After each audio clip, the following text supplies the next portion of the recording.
Good day and welcome to News Today from KMT. I'm AY Shine. First, the headlines.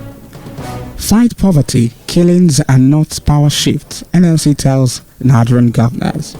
Federal government approves 14-day paternity leave for nursing fathers. Police beef up security ahead of Independence Day celebration. Fuel scarcity bites harder in UK as military weighed in. And now the details. The Nigeria Labour Congress has slammed the southern and northern governors for fighting over power shift amidst the bloodshed and rising poverty in the country. The NLC president, Ayuba Waba, cautioned the state executives against overeating the polity while expressing shock over the brickbats by the governors. The Southern Governors Forum had met in Lagos on July 5th and demanded that power must go to the south in 2023. On September 27th, the Northern Governors Forum met in Kaduna and insisted that power must remain in the north. The Director General of the Progressive Governors Forum, Dr. Saliu Lukman, has stressed the need for the All Progressive Congress to strengthen its internal democracy and guide its members towards fully embracing progressive ideals for the party to remain viable. He said this while appearing on the national television program on Wednesday. Lukman explained that the APC must begin to hold regular meetings to ensure the decisions affecting the party are well thought out and debated before they are taken. He said the second issue is what we can call the ideological thrust of the party.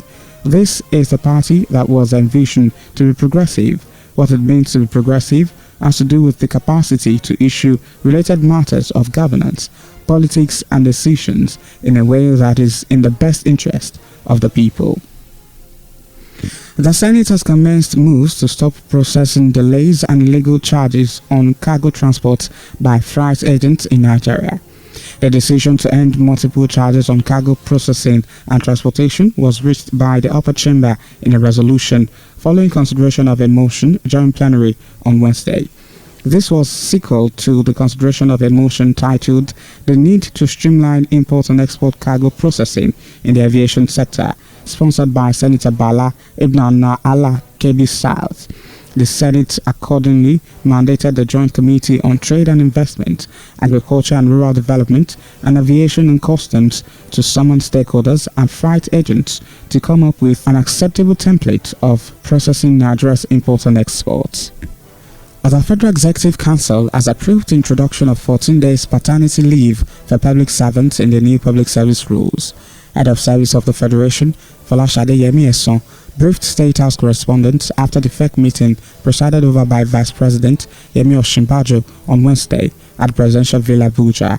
Yemi Eson said that the annual leave would henceforth be calculated based on working days instead of calendar days. She says that the annual performance evaluation review and promotions have been replaced with a new performance management system. The federal government has declared Friday, October 1st as public holiday to mark the nation's 61st independence. The Permanent Secretary, Minister of Interior, Dr. Shuaib Bagore, in a statement on Wednesday, quoted the minister, Rauf Aregbesola, as assuring Nigerians of the present regime's commitment to eradicating all challenges facing the country. He, however, disclosed that the celebration will be without its usual pomp as a result of the ravaging COVID-19. The Inspector General of Police, Usman Baba, has assured the nation of maximum security as the country marks its 61st independence anniversary on Friday. He stated that the force has instituted adequate security measures to protect the citizens, ensure the success of all the activities lined up for the anniversary celebration, and prevent any ugly situation throughout the celebration and after. A statement by the force PRO, Frank Mba, says the Assistant Inspector General of Police and Commissioners of Police in all the zonal and state commands and the FCT have been directed to lead the Independence Day anniversary security operations from the front line. They are to ensure high visibility and confidence-boosting patrols around the venues of the celebration, residential areas, and other places of public resort to prevent any infiltration by hostile elements. You're listening to News Today from KMT. Still ahead, foreign news, entertainment gist, and sports. For more information, breaking news, entertainment, movies, sports, and more, please join our Telegram channel, Keke Awada Media Touch. Like our Facebook page, Keke Awada Media Touch, and subscribe to our YouTube channel, Keke Awada Media Touch. Thanks for staying with us, and now to the rest of the news. On the foreign scene, British troops are expected to be deployed within days to help ease a fuel supply crisis, the government said on Wednesday, as the retail and hospitality sectors called for foreign workers to be allowed to fill post-Brexit vacancies. The week-long crisis has triggered panic buying and sparked violence at forecourts as critics blame Britain's exit from the European Union, the coronavirus pandemic, and the lack of foresight in replacing thousands of foreign drivers leaving the country. Business Secretary Kwasi Kwarteng told newsmen that soldiers could be delivering fuel supplies to forecourts in the next couple of days to cut long queues that have clogged up filling stations. The government's reverse tanker fleet, driven by civilians, was also due to be sent out to deliver fuel on Wednesday afternoon, he added on Twitter. A source says a total of 150 military drivers have been put in a state of readiness, with another 150 to deploy in the coming days. And on entertainment, comedian Chinedu Ani, popularly known as Nedu, has returned to the State Criminal Investigation Department, Panti, Yaba, Lagos, to return his 2 daughters to his ex-wife, Uzoamaka Ohiri. Nedu said this during a chat with a reporter on Wednesday, hours after stating that it was his ex-wife that willingly handed over the children to him at the SCDI on Tuesday. He said since she did not willingly give him the kids and that the kids were seized from her, he has been to Panti now to return the kids, but she is nowhere.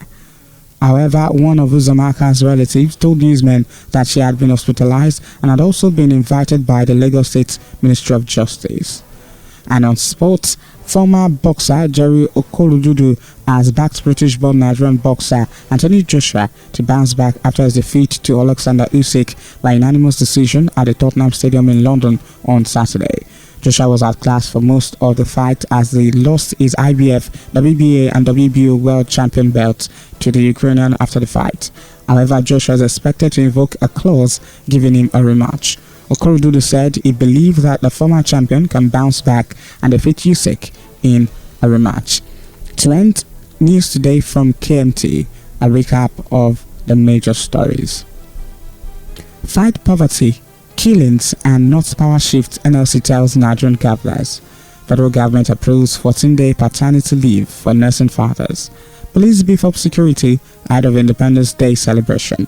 Fuel scarcity bites Ada in UK as military wedding.